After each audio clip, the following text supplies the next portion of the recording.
Vi annuncio che noi la sperimentazione l'abbiamo iniziata, adesso ce ne arrivano tra lunedì e martedì 5.000 e che verranno distribuiti per avere una sperimentazione in Veneto. Questo l'ulteriore fronte che impegnerà la sanità veneta nei prossimi giorni. Del resto le attese attorno ai test fai da te sono altissime. Chiaro che un successo della sperimentazione proposta e sollecitata proprio dal Veneto cambierebbe la gestione dello screening tra la popolazione, e un primo autorevole avvallo è arrivato dal professor Ranieri Guerra, direttore aggiunto dell'OMS.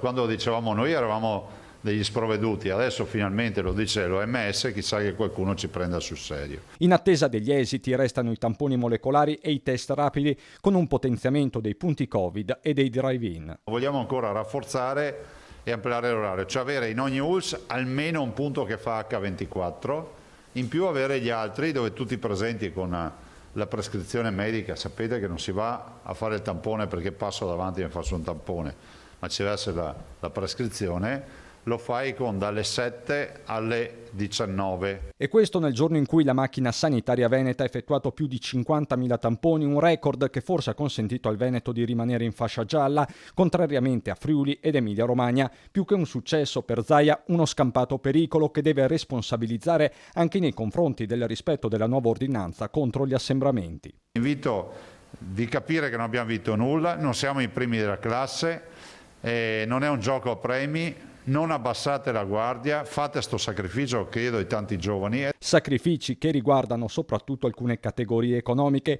ma il messaggio è chiaro. A me spiace un po' per gli operatori dei centri storici, ma non avevamo alternative, cioè l'alternativa è chiudere tutti. Voi capite che se siamo in area arancione è finita, cioè non hai più problema di dire non devi andare a passeggiare perché non ci vai più.